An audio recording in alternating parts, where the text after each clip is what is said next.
There is trouble in paradise as Moses Wetangula dumps William Ruto officially and announces his bid to run for presidency in 2027.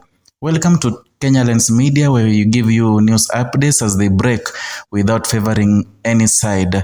And if you are new here, kindly consider subscribing as a way of supporting us. Now, the National Assembly Speaker and Ford Kenya party leader Moses Wetangula has publicly affirmed that his political future is aimed squarely at the presidency and no return to offices he has already held. Speaking during a live Facebook engagement and also reached listeners across several vernacular radio stations, the veteran politician said that he could not contest positions such as a senator or governor if he leaves the speaker's chair, describing such roles as a step backwards after decades at the national level. His remarks, widely interpreted as a clear signal of presidential intent, arrive as early maneuvering for the 2027 general election gathers pace, and also it is signaled trouble in paradise as he and William Ruto may not sit at the same table again. Wetangula's statement places him among the growing list of senior figures shaping the contours as the next electoral cycle. Although he stopped short of a formal declaration, the message was unambiguous.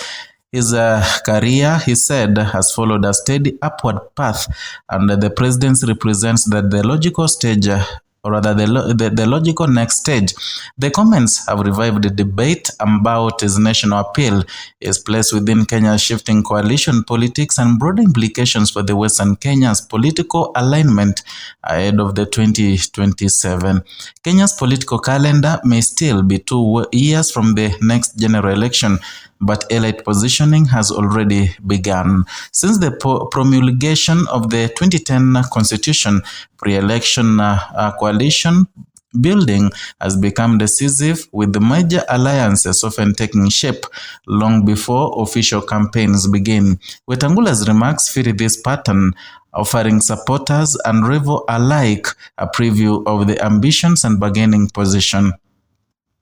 By publicly ruling out lower officers, Wetangula sought to frame his political story as one of the consistent advancement. In a political environment where leaders sometimes return to familiar regional posts after losing national contests, this framing is designed to project confidence and inevitability rather than caution.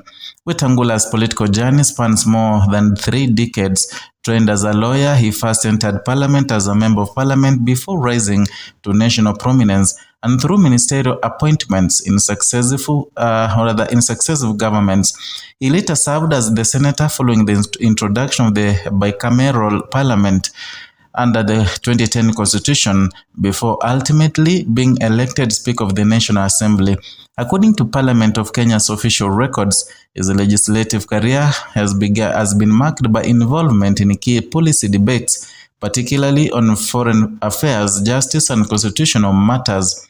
Supporters argue that his breadth of experience distinguishes him from rivals whose careers have been concentrated in either the executive or rather at the county level.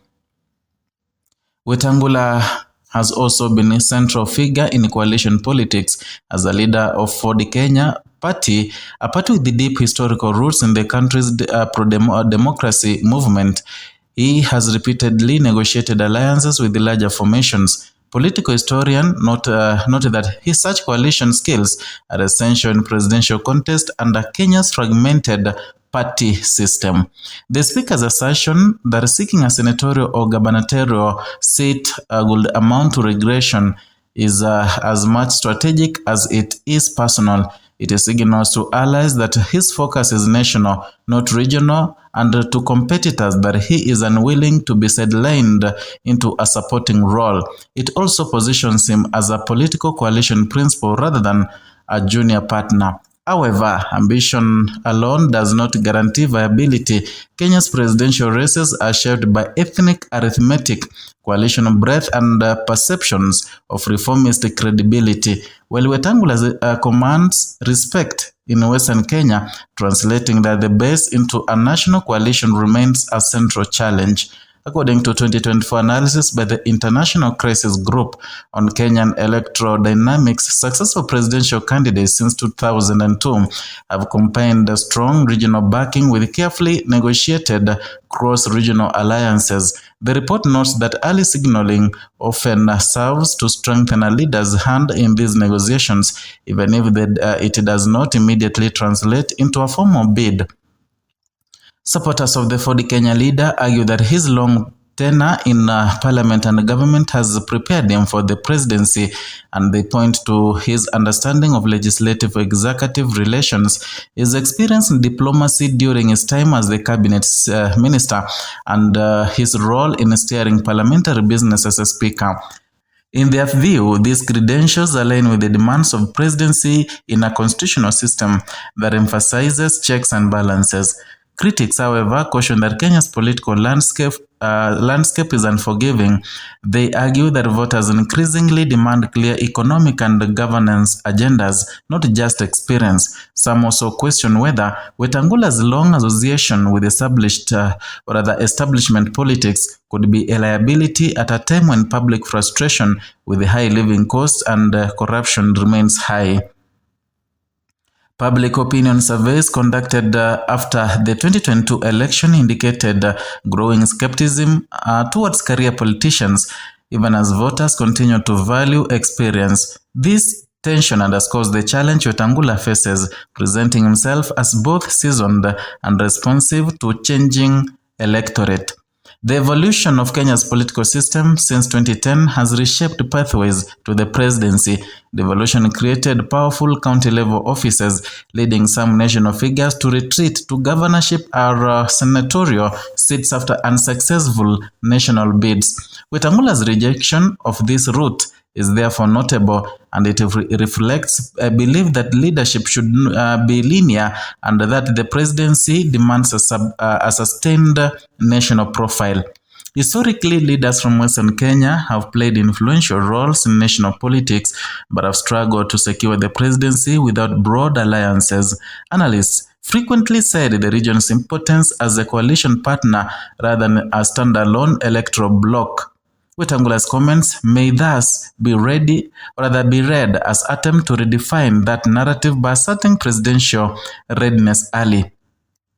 Wetangula's public affirmation of presidential ambition matters for several reasons. First, it contributes to the early shaping of the 2027 political field, signaling that competition for the top seat will be crowded and strategically complex. Second, it highlights ongoing debates about political progression in Kenya's devolved system, whether leadership is about holding office or continually seeking higher responsibility. Finally, the statement has implications for coalition politics. By positioning himself as a presidential contender rather than a fallback candidate for lower office, Wetangula strengthens his negotiating position within any future alliance. Whether this translates into formal bid or pivotal role in kingmaking will depend on how effectively he converts experience into a compelling national vision.